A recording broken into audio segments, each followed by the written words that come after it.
My name is Ruth Ellison, and at 73 years old, I learned how easily a life can be replaced.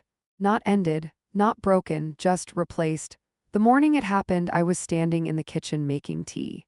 The same kitchen where I had spent 38 years of my life, 38 years of routines, of quiet mornings, of building something I thought would last. Ruth, we need to talk. I didn't turn around immediately, because something in his voice told me this wasn't a conversation, it was a conclusion. My husband, George Ellison, stood in the doorway, but he wasn't alone. A woman stood beside him, younger, confident, comfortable in a place she had no right to feel comfortable in. I slowly set the kettle down, then turned. "Who is she?" I asked. My voice was calm, too calm. George didn't hesitate. "This is Claire." Claire, she gave a small, polite smile. Like a guest, like she didn't understand she was standing in someone else's life. "What is she doing here?" I asked. George took a breath. "I think it's time we stop pretending," he said. Pretending. The word echoed strangely in my mind. "We've grown apart, Ruth," he continued. "It's been happening for years. Years, and yet somehow I was the last person to know. I've filed the papers," he added, just like that, no apology, no hesitation. I looked around the kitchen slowly, the same walls I had painted, the same cabinets I had cleaned every week, the same floor where I had once stood barefoot, laughing, believing this was my forever. "What about the house?" I asked quietly. George glanced at Claire, then back at me. "It's in my name," he said. That sentence ended everything. Because suddenly 38 years didn't matter, my effort didn't matter, my presence didn't matter. Legally, I had never existed there at all. 3 weeks later, I stood outside that same house with a single suitcase. Claire stood in the doorway now, where I used to stand, where I used to belong. "Take care of yourself, Ruth," George said. I looked at him, really looked at him, trying to find the man I had built my life with. But he was gone. Or maybe he had never been who I thought he was. I didn't cry. Not then, not when the door closed behind me. Because sometimes when the pain is too deep, even tears don't come. For the next few days, I stayed wherever I could. A cheap motel, a church bench, one night a bus stop. At 73 years old, I had become something invisible. People walked past me without looking, without asking, without knowing, until one afternoon everything changed. I was sitting on a broken wooden bench near the edge of town when I overheard two men talking. Construction workers, tired, covered in dust. "That land is useless," one of them said. "Nothing grows there." "Yeah," the other replied. "No one wants it, been sitting there for years." I don't know why I listened. Maybe because when you have nothing, you start paying attention to everything. "Where is it?" the first man asked. "Past the old railway line," the other said. "Behind those dead fields." Dead fields, useless land, no one wanted it. Something about those words stayed with me. That evening, instead of going back to the motel, I walked past the town, past the railway line until I found it. A wide stretch of land, dry, cracked, empty. At first glance, it looked exactly like they described. Worthless. And yet, as I stood there, something didn't feel right. Because beneath all that dryness, beneath the silence, there was a strange feeling. Like the land wasn't dead, just waiting. I stepped forward slowly, my shoes crunching against the dry ground, and for the first time since I lost everything, I felt something stir inside me. Not hope, not yet, but something stronger than emptiness. Because sometimes, the things no one wants are hiding something no one sees. And I had no idea yet that this worthless piece of land was about to give me everything back. I stood there for a long time just looking at that land. Dry, cracked, silent, the kind of place people don't even bother to notice. And yet I couldn't walk away.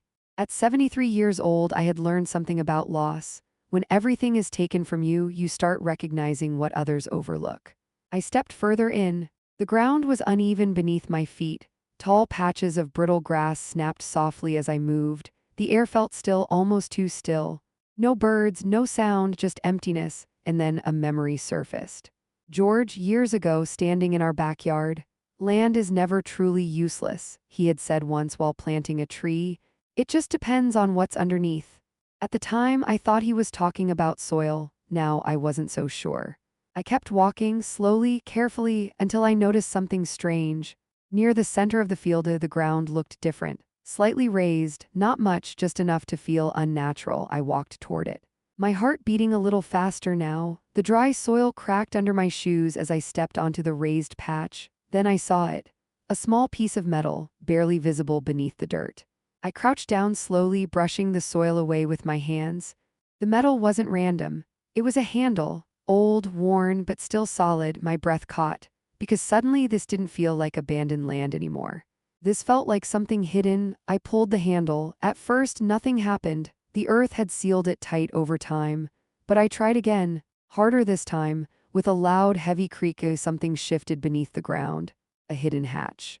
My hands trembled, not from fear, from something else, something I hadn't felt in a long time, possibility. I pulled it open fully, dust rose into the air. A dark space revealed itself below, a staircase, leading down. I stood there for a moment, 73 years old, standing in the middle of a field no one wanted, staring at something no one had found. Part of me said, walk away, you've lost enough already. But another part, a quieter, stronger part, whispered something different. You have nothing left to lose. I found a loose piece of wood nearby and tapped the steps gently. Solid, still strong. Carefully I stepped down, one step, then another. The air grew cooler as I descended, darker, quieter. At the bottom, I reached for the wall and found an old switch. I pressed it. The light flickered, once, twice. Then it came on, and what I saw made my entire body go still. It wasn't empty.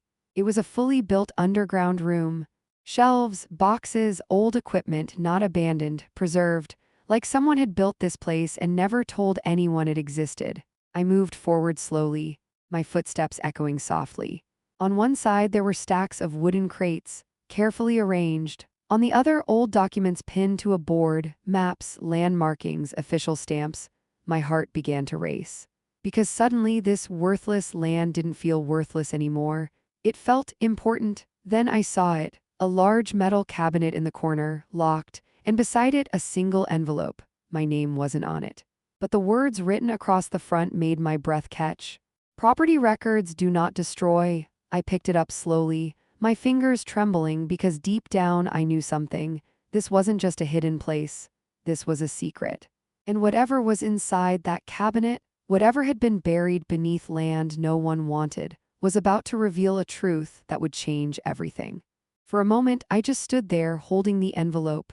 The underground room was completely silent, the kind of silence that makes every thought feel louder. At 73 years old, I had already lost everything I thought mattered.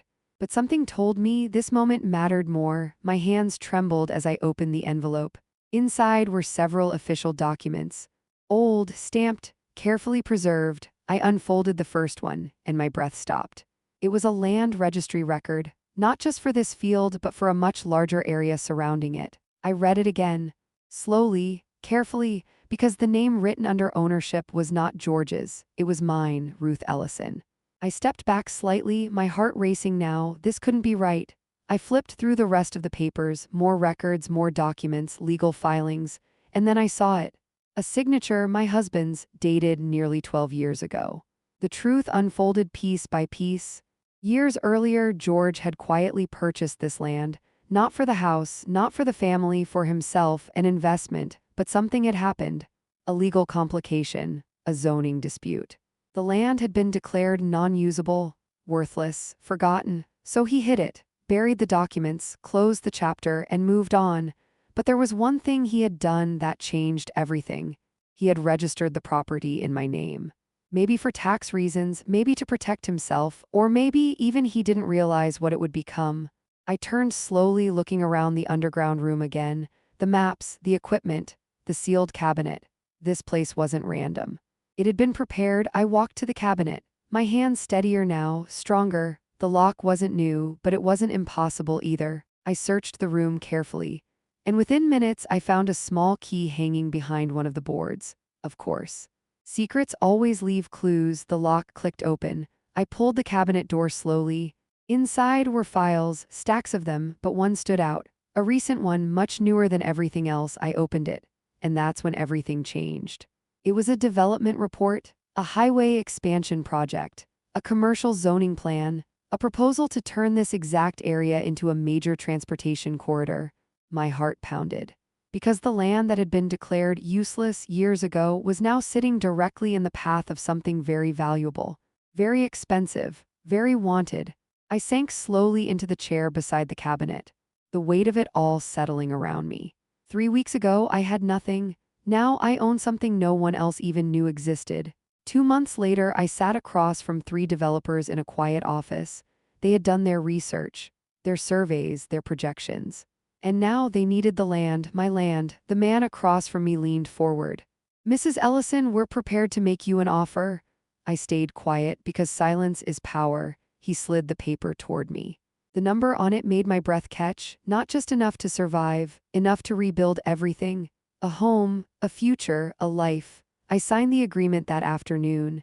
6 months later, I stood on the porch of my new home, not large, not extravagant, but mine, completely mine. Sometimes late in the evening, I think about that day, the day I was replaced, the day I lost everything, and I realize something now that I didn't understand then. I wasn't replaced. I was redirected. Because sometimes life removes you from the place you thought you belonged just to lead you somewhere you were meant to be. And at 73 years old, I finally understood something simple. The things no one wants often hold the greatest value. You just have to be the one willing to see it.